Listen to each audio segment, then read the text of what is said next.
Jangan mau jalanin multi level marketing, MLM. Soalnya cuma nguntungin yang di atasnya aja. Perlu dikasih edukasi nih yang kayak gini. Jadi ini videonya bakalan lama. Kalian sediain cemilan, sediain minuman, karena ini kayak mini training. Oke, aku jelasin ya. Yang bilang MLM itu cuma nguntungin yang di atasnya aja, mungkin menganggap MLM itu bisnis piramida. Tahu kan piramida kayak gini? Yang paling atas itu yang paling diuntungkan. Oke, kalau gitu boleh dong saya bilang bahwa sebetulnya bisnis piramida itu bukan di MLM, tapi di kantoran. Nih ya, saya kasih lihat. Oke, ada berapa sih bos di kantor yang judulnya CEO atau President Director? Boleh 2? Ya nggak mungkin ada 2 kepala dalam satu organisasi. Pasti cuma 1 yang namanya pucuk pimpinan, namanya pucuk, ya kan? 1 nih CEO-nya, ya. Lalu CEO perlu dibantu oleh siapa? Board of Directors. Ada beberapa departemen nih. Departemen HRD, departemen apalagi keuangan, marketing, sales, ya kan?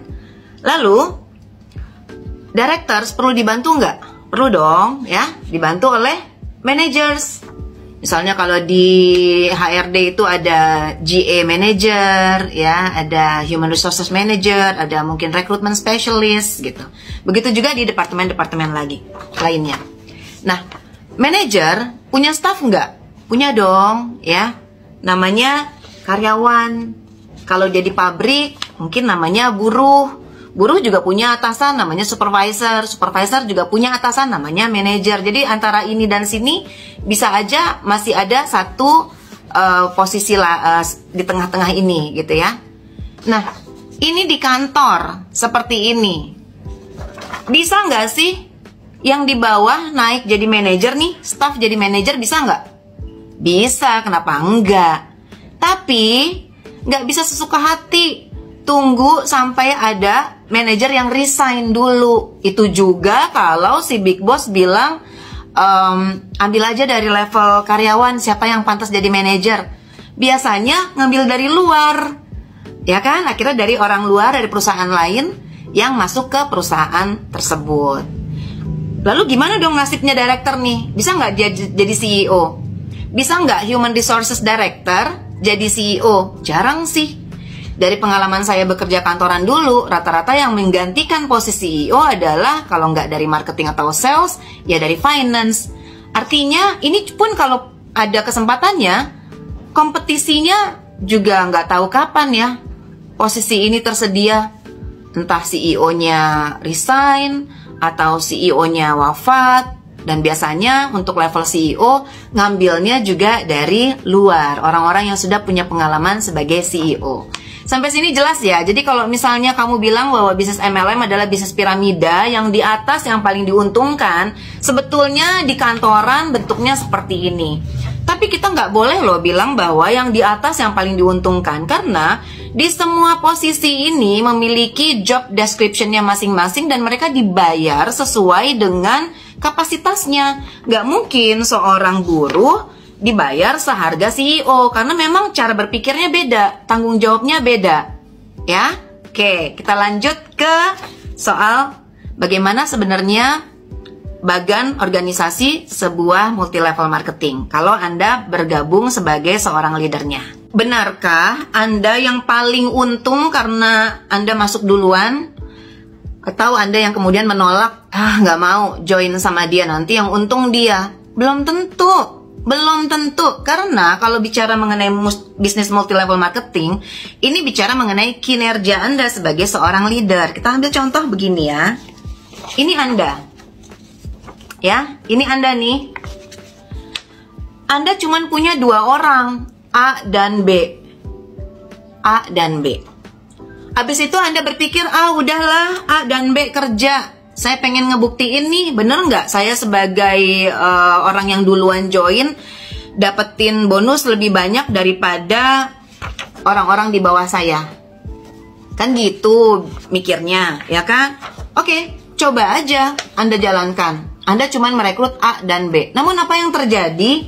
Si A merekrut 3. Anda cuma merekrut 2 ya. A merekrut 3. Lalu orang-orang yang direkrut oleh A juga merekrut. Nih sampai beranak pinak gitu. Ya. Lalu Anda merekrut B kan? Orang-orang yang direkrut oleh B itu nggak banyak. B cuman punya kayak cuman 1 tim gitu ya. Di bawah yang 1 tim ada yang punya 2 tim gitu. Mungkin secara omset kalau di total poin Anda paling besar. Karena kalau bicara MLM tuh ngomongnya poin ya. Terus banyak yang alergi gitu. Nanti suruh ngumpulin poin. Sekarang beli buku juga dapat poin. Kalian ke supermarket juga dapat poin.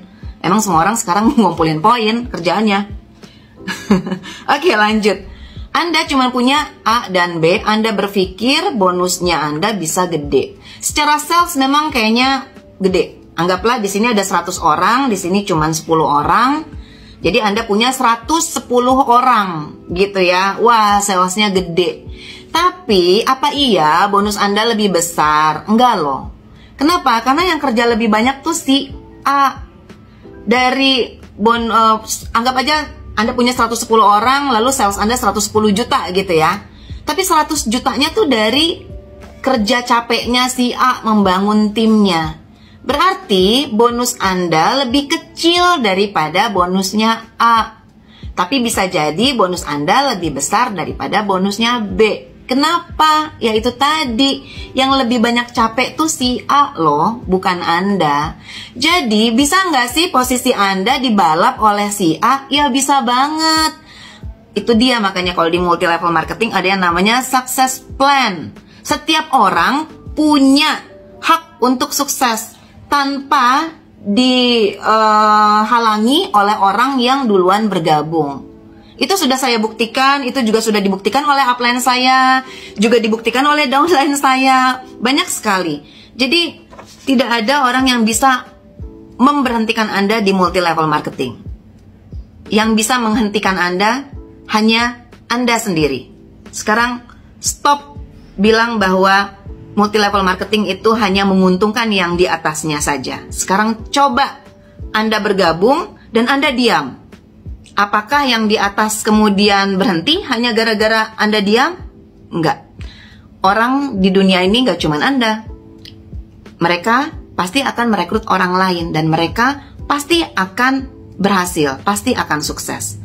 Udah, sekarang berhenti jadi korban, berhenti merasa diri selalu jadi victim. Buktiin, gabung ke multi level marketing. Banyak multi level marketing di Indonesia, Anda tinggal pilih. Kalau mau menjadikan saya sebagai mentornya Anda, ya udah, hayu klik link di bio ya.